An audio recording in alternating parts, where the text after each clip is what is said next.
utawi Paman Sengkuni sampun glundung juran.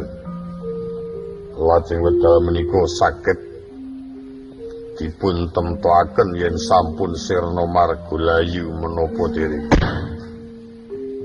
Yen Angger Jaka Pitana. Lho.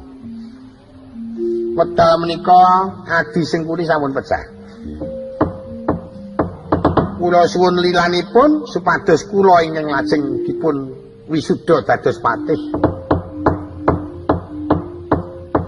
Yayi Prabu, kula Koko Prabu, ampun kesesor rumiyin. Bab anggenipun damel patih kula kinten gampil. Namung kula menggalih kawontenanipun negari Ngastina. Lho yen pancen sampun wonten patihipun, mangke gampil dipun rembak ing atesipun Narendra kaliyan patih.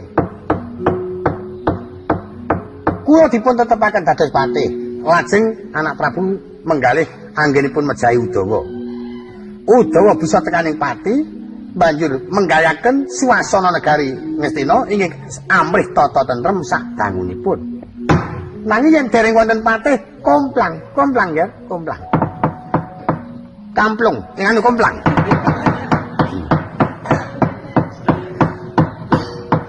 Yen mekaten prayogi kula ngempalaken para Kurawa supados aneksenana lan kados pundi saksampunipun kula paring pangertos dumateng para kadang amrih prayoginipun dipun embat para kadang Kurawa. Menika langkung utami para kadang dipun timbali rumiyin.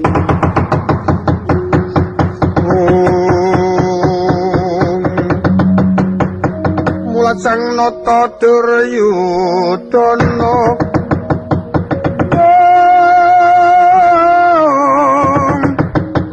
aneng jroning ayuda mawas pusaka risang gada singa barong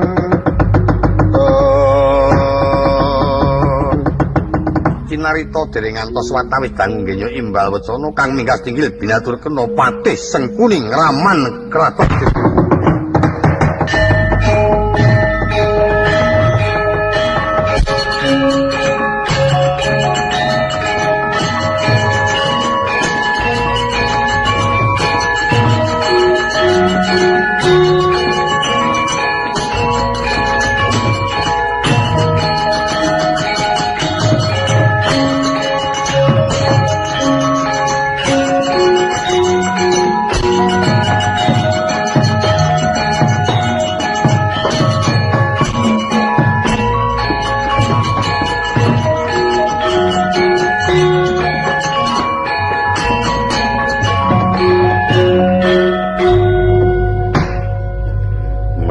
Paman Sengkuni, paman kepatihan kula senes patih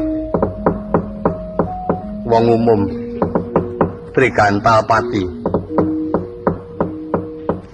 wangunipun mengku deduka wonten bab menapa kula ora trima banget digawe wirang karo Pendhita Durna. Sakniki kepareng boten kepareng Durna ajeng kula pala. Mangke riyen. Sabar napane. Pun boten iso sabar. Lah kula ora sabar pun ketawan wau.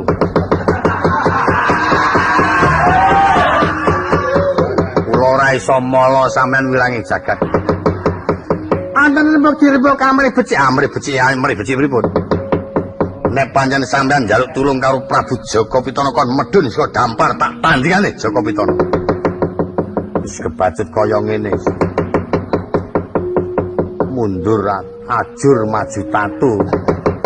Mula-mula ya dadak werna-werna. Kula ora melu napa napa kepripun. Aja kok ming Jaka Pitana pancen perlu Baladewa kon ngetokke negarane. Tanding sing bedhiakan labrak.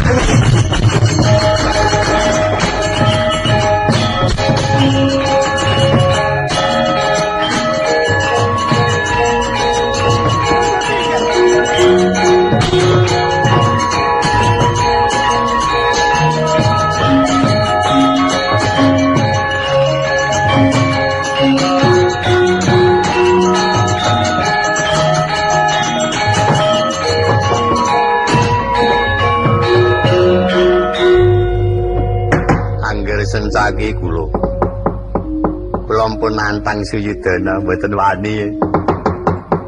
Rane Sengkuni nek muring ya dadi wedeni wong. Durna kula tantang merem-merem. Mboten wantun, mboten. Ning angger nata Mandura sareng kula gepok nyandak nenggala kula doyak. Pripun nggih kula kudu wani napa mboten gandeng menika Kang Raka. Yen kula kedah wani kula tandingane tekate nggawa kembang. Nek yen mboten kepareng ae kula semanggaken Koko Prabu Baladewa sing ngajar Sencaki. Durna mang pethuke diajar nggih kula ajare Dur.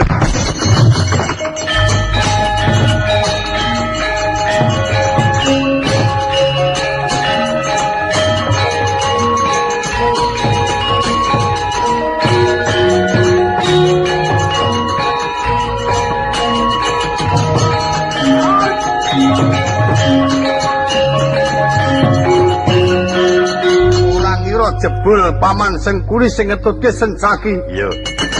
Ora basa karo aku, basa apa mesti dibasani.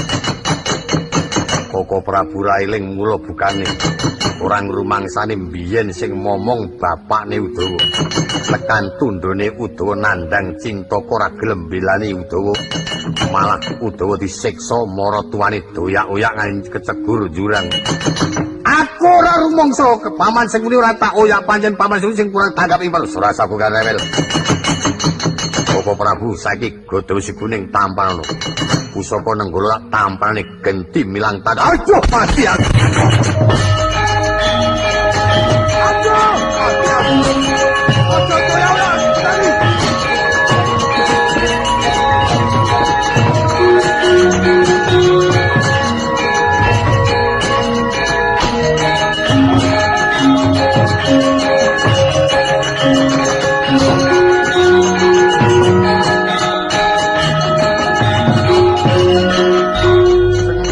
Pinangka cedhak dening Prangkarata Yuda.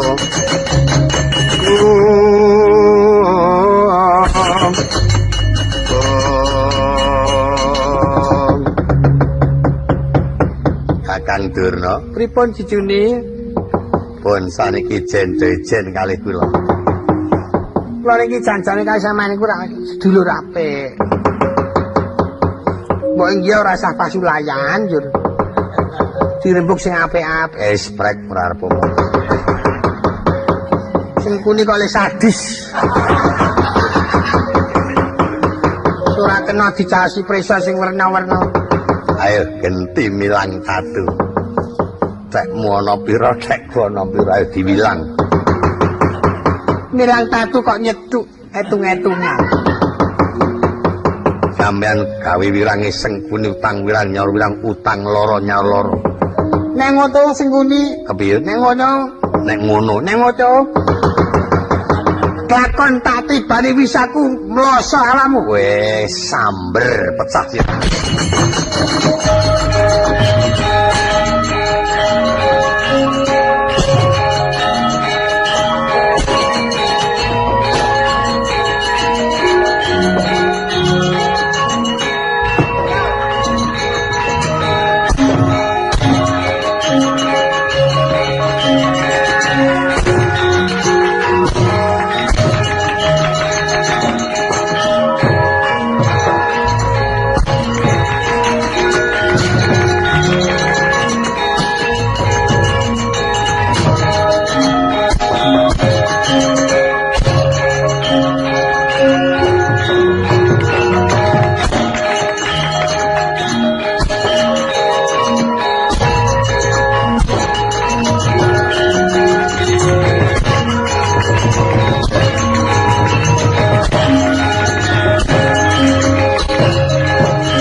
Mati aku aja.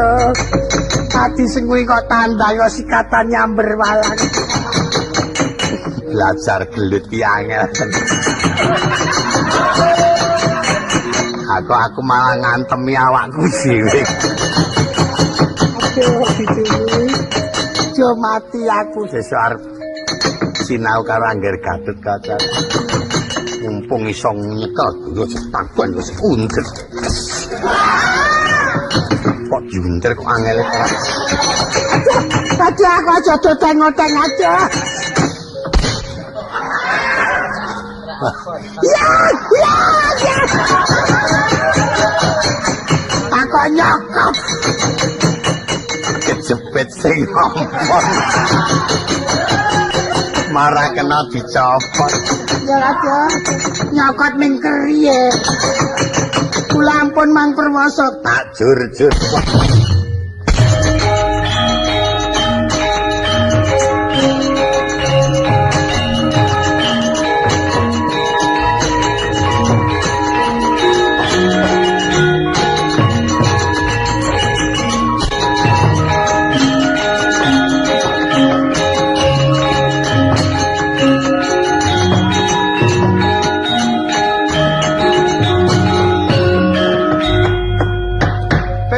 Nun, aku ki rumangsa kongkonan Sencaki. Ning seprana sprene kok ora ana kabare. Pancen Ndara Sencaki nek dikongkon kok ngoten niku Yen Ndarawati Sencaki nek cara nggen kula Bagong. Niku dikongkon ora tau mateng.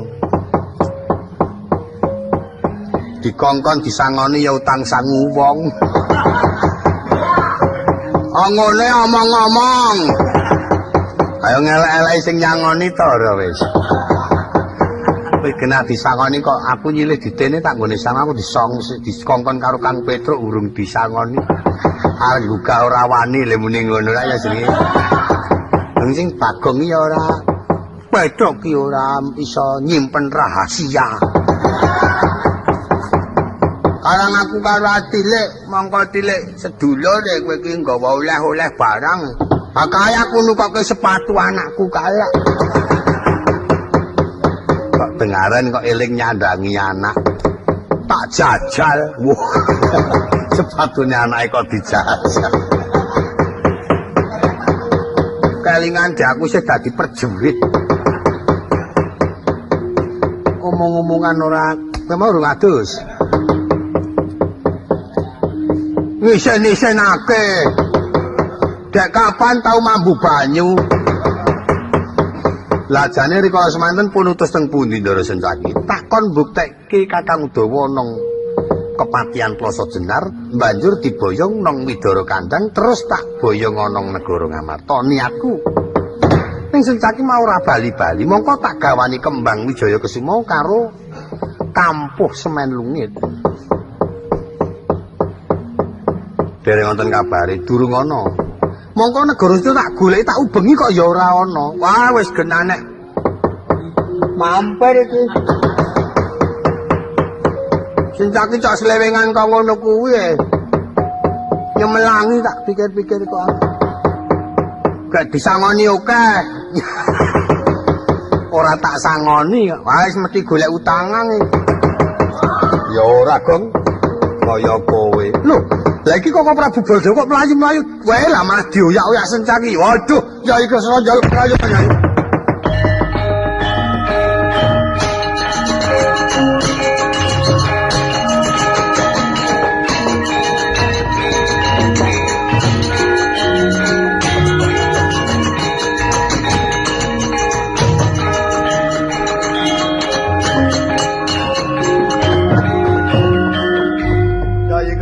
Aku njaluk pengayoman Yai. Ampun dipun adangi kula ajari Koko Prabu Baladewa. Mengko dhisik Sencaki tak kongkon apa nang Ngastina kene ya. Nuwene Kakang Udawa wusana Kakang Udawa dereng ngantos kula pepanggihan sampun pinanggih Paman Sengkuni. Ndongengaken kawontenaning kepatihan Ploso Jenar. Sakmenika Kakang Udawa sampun wonten pakunjaran. Gumun kula Koko Prabu Baladewa. Udawa dipunjul ora bisa ngreka daya mulih metune saka pakunjaran. Malah Patih Sengkuni doyak-oyak nyekel pusaka Nenggala nganti glundung jurang sing nambani kula. Saniki negara Wijaya dobrak-abrik karo Patih Sengkuni. Durna dajar karo Sengkuni. Koko Prabu Mandura sing ajeng ngajar kula. Aja ajareng, Ding. Wes. Malah dikon. Kadang main rame. Aku cok reko-reko. Aku njaluk pengayoman Yayi Kresna. Yen nganti aku ketiban godho wesi kuning. Odok. Mungkin urung dibacot kadang tok selani ya. Ora kuat pun Kakang Yayi. Kula nyuwun prisa menapa klampak Koko Prabu bujung dumateng Paman Sengkuni ngantos glundung jurang. Lah kuwi tak kandhani.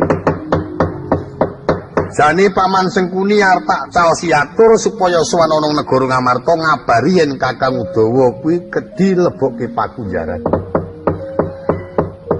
Pun Kakang nyekal Nenggala awit pun Kakang isin karo Durna.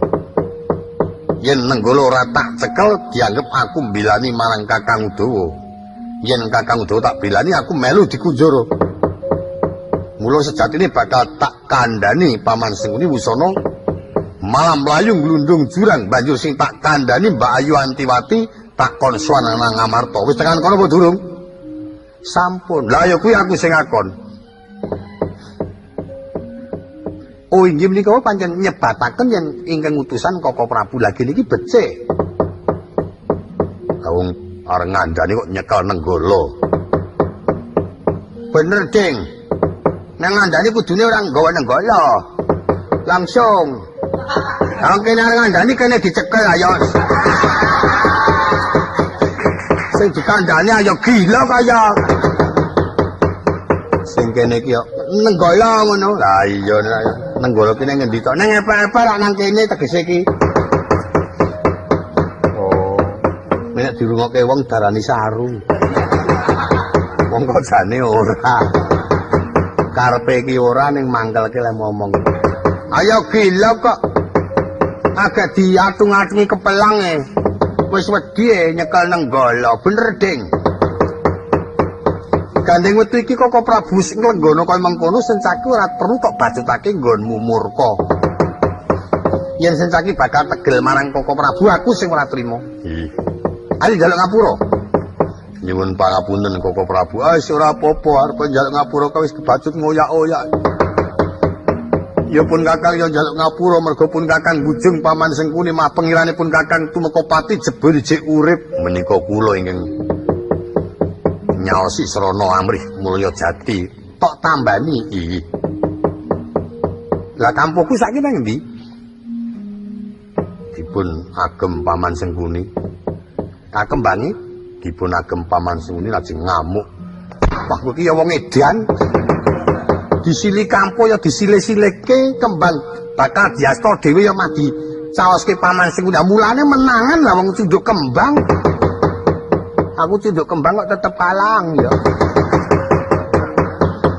Wong cunduk kembang-kembang kok ngono tok nggo cunduk. Kaya ming kembang jenggar e. Saiki ana ngendi Paman Sengkuni? Pancakara kayan Paman Durna. Koko Prabu kepiye? Suami Koko Prabu merpeki Paman Durna. Paman Sengkuni Klatri Kendel, Paman Durna Klatri Kendel.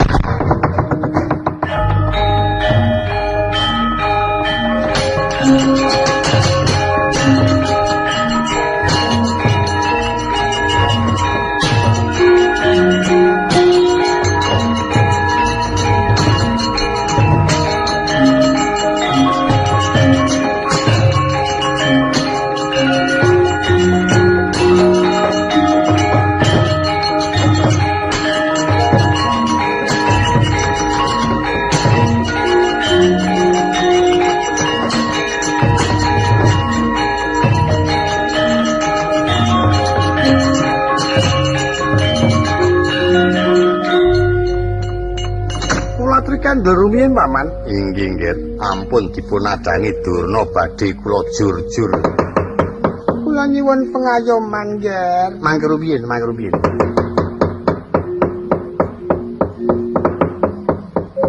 kula mboten trimah dipun damel lirang. Kula mboten trimah anak kula Antiwati dados korban. Dados korban dos pundi? Pejah glundung jurang. Ingkang putra Antiwati wedal menika sampun wonten ngamarta lan Kakang Udawa sampun medal saking Pakunjaran ingkang nulungi Dimas Janaka. Oh inggih. Panjenengan ngagem kampus semen lungit. Oh inggih nggih. Kula suwun menika gadahan kula. Oh monggo. Sekaripun monggo pun saniki durna mang tandingi rawani cara-cara wis ilang kekuatane mbok wantun mboten saniki kula wani ayo kanca karo karo iya mau kalah ora wurung ya njur kalah panjenenganipun Paman Sengkuni mboten saged yen pisah kalian para kadang Kurawa mboten saged yen to ngantos pisah kalian Paman Durna kula nderek kersa dalem nanging lajeng kados pundi anggenipun badhe ngaturi prisa anak Prabu Jaka Pitana Paman Durna kula angger Yai Prabu Jaka Pitana daturi ndak mriki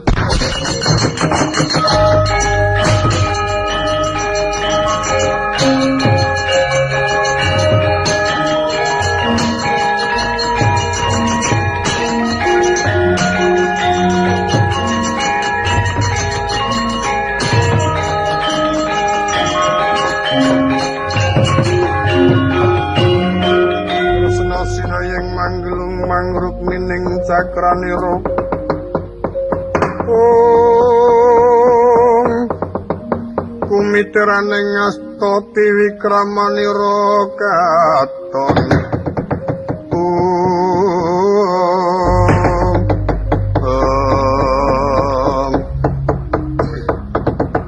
Yayi Prabu tumindak ingkang sampun kelampah menika estanipun boten sae. Mugi-mugi ingkang tumindak awon menika ampun ngantos dipun lajengaken monggo dipun upaya ingkang sae. Paman Sengkuni kula kedahaken tesih tetep manunggal dhateng Ngastina. Sarja Kesuma mboten saged mantun yen mboten dhaup kaliyan Antiwati. Betahipun Nyai Prabu Sarjasima mantun. Inggih, para kadang Pandhawa tanggal jawab. Mangke gantos wedal Dimas Janaka saged ngrum-rum kang putrapun Sarjasima mulih saged enget Purwaduk sinanipun. Awit yen Nyai Prabu menika mangke lajeng tega dumateng Paman Sengkuni mboten badhe gadah kegiatan negari Ngastina jar sumbering kegiatan ingkang tuhu den tresnani dumateng para kawula menika Paman Sengkuni. Kula nyuwun pangapunten Paman. Jawah sami-sami. Kula nggih nyuwun pangapunten nggih dicuni sesuk-esuk mawon. Kula dereng iso ngeneng ngapura kae sampean. Awit ngengetke sampean isih kaya ngengetke singgat betatung Yayah Tinotok Brajorungih. Jajaning wang. Lho, mbok ya wis. Sakmenika Paman Sengkuni kedah kondur wonten Praja Ngastina.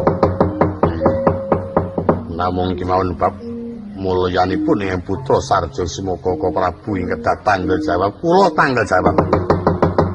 Mugi-mugi Kaka Prabu ingkang awon kabucala ing sae dipun padosi Paman Sengkuni kula nggih. Monggo pun kempalaken para kadang amangun kesaenan anyingkur tumindak ingkang awon monggo.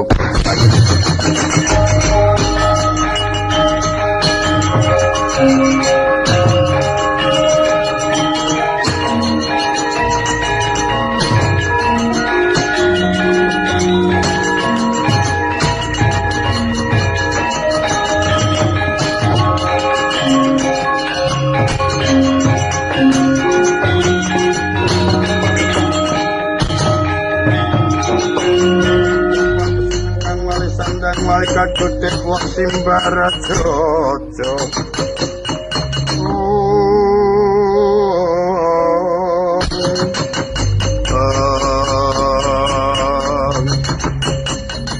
bocah wadya bolok midhayatake Koko Prabu kang tuwing pati gegaman cawiske kanggo gepuk negara Ngamarta goleki sing jenenge Kresna Janaka tugel kene.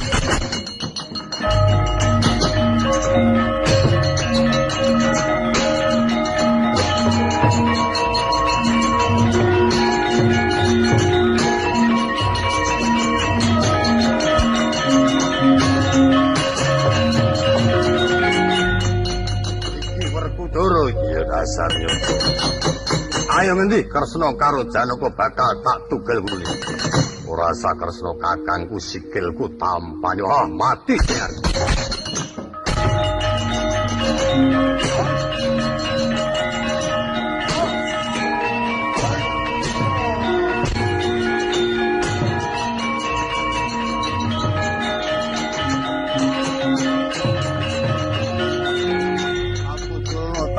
Aku terima kalah rajulke tak buang kepengin urip oncake dipun kalah.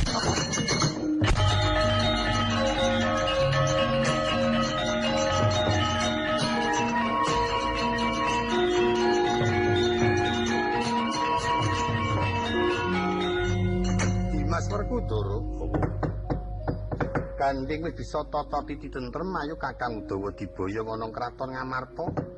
Kumpuling para kadang ambuja krama mbuja wiwaha marang palakramane Kakang Udawa kang sapungkur muga tansah pinaringa tata tentrem. Yo sabubaring pepanggihan para kadang Pandhawa tak sunake marang Jawata tansah pinaringa pangayuman lan kabeh para kawula para kadang sanak uga tansah pinaringa ayom-ayem. Pinaringan marang dewa kang linuwih.